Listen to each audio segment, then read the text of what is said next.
Item ಯಾವುದೇ ಇರಲಿ try ಮಾಡಿ ಆಚಿ ಚಿಕನ್ ಮಸಾಲಾ. ಆಚಿ ಚಿಕನ್ ಮಸಾಲಾ. ಕೇಂದ್ರ ಸರ್ಕಾರದ ವಿರುದ್ಧವಾಗಿ ಪ್ರಿಯಾಂಕ್ ಖರ್ಗೆ ಕಿಡಿಕಾರಿದ್ದಾರೆ. ರಾಜ್ಯ ದೇಶದಾದ್ಯಂತ ಎಲ್ಪಿಜಿ ಗ್ಯಾಸ್ ದರ ಅಭಾವ ಸೃಷ್ಟಿಯಾಗಿದೆ.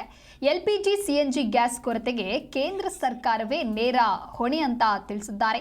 ವಿಧಾನಸೌಧದಲ್ಲಿ ಸಚಿವ ಪ್ರಿಯಾಂಕ್ ಖರ್ಗೆ ಕೊಟ್ಟಿರತಕ್ಕಂತ ಹೇಳಿಕೆ ಇದು. ಸಿಲಿಂಡರ್ ಸಮಸ್ಯೆಗೆ ಕೇಂದ್ರ ಪರಿಹಾರವನ್ನು ಕೊಡಬೇಕು.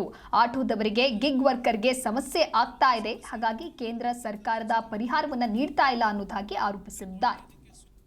ನಾವು ಅದೇ ರೇಟಲ್ಲಿ ಆಟೋ ಓಡಿಸ್ಬೇಕಂತ ನೋಡಿ, ಮೊದಲನೇದಾಗಿ ಕೇಂದ್ರ ಸರ್ಕಾರ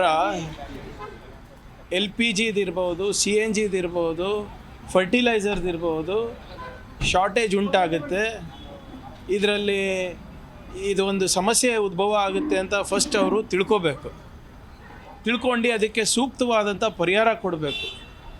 ಕಣ್ಮುಚ್ಕೊಂಡು ಏನು ಆಗೇ ಇಲ್ಲ, ಏನು ಆಗ್ತಾನೇ ಇಲ್ಲ, ಇದು ಕಾಂಗ್ರೆಸ್ ಸೃಷ್ಟಿ ಮಾಡ್ತಾ ಇರೋ ಆತಂಕ ಅಂತ ಹೇಳಿದ್ರೆ ಪರಿಹಾರ ಅಲ್ಲ ಅದು.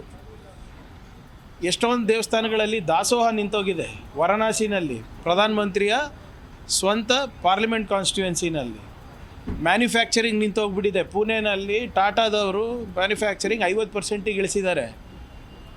ಆಟೋ ಚಾಲಕರಿಗೆ ಪ್ರಾಬ್ಲಮ್ ಆಗ್ತಾಯಿದೆ, ಗಿಗ್ ವರ್ಕರ್ಸಿಗೆ ಪ್ರಾಬ್ಲಮ್ ಆಗ್ತಾಯಿದೆ, ಹೋಟೆಲ್ ಮಾಲೀಕರು ಇವತ್ತು ಅಂಗಡಿಗಳು ಮುಚ್ತಾ ಇದ್ದಾರೆ. ಅಂದ್ರೂ ಕೂಡ ಕೇಂದ್ರ ಸರ್ಕಾರ ಇದ್ರ ಬಗ್ಗೆ ಯಾವುದೇ ರೀತಿಯಾದಂಥ ಕ್ರಮ ವಹಿಸ್ತಾ ಇಲ್ಲ, ಪರಿಹಾರ ನೀಡ್ತಾ ಇಲ್ಲ. ಅಥವಾ ಸ್ಪಷ್ಟವಾದಂಥ ಮಾಹಿತಿಯನ್ನು ಕೊಡಿ.